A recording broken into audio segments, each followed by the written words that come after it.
So I found something to share in one of the volumes of The Unsearchable Riches today. And it's titled The Fullness of the Word. Okay, God finds his fullness in Christ, who is his living expression. Colossians 1:19 and John 1:1. As the Logos, the Word, or expression, he manifests the mind of God in fullest measure. Man was created in God's image and likeness, and all of God's creations bear the stamp of their Creator.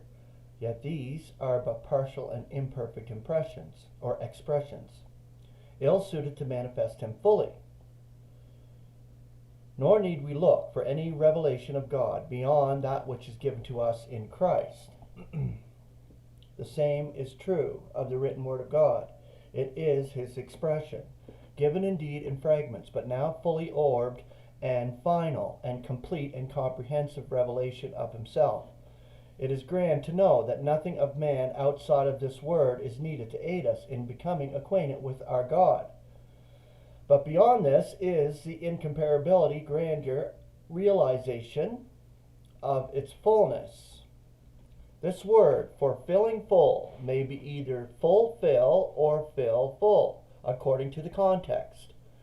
Often it is fulfill, as when we read of the scriptures being fulfilled, or a ministry, as the last occurrence in Colossians 4:17.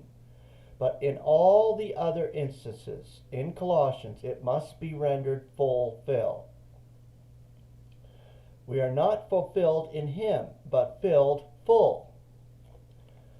We should be perfect and filled full in all the will of God.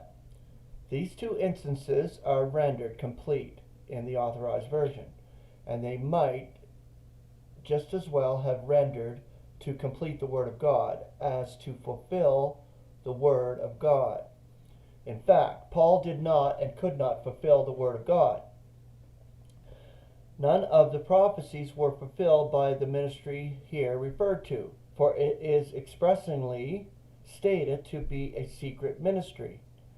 Hitherto, as we read in the 13th of 1 Corinthians, knowledge was fragmentary, for we know in part, and we prophesy in part. But when that which is perfect is come, then that which is in part shall be done away. 1 Corinthians 13:9 and 10. Now that perfection has come, Ephesians 4:13. The Word of God has been filled full to the end that every man may be presented perfect in Christ Jesus. Colossians 1:28. Let us cherish this triune fullness, Christ, the living expression of God, his fullness and our fullness, and the third fullness, the written word or expression. This fullness is closely associated with Paul's ministry. It consists in the revelation of his secret, the expectation of the nations during this economy. The expectation is heavenly as to place, and this it is which rounds out or culminates God's expression of himself.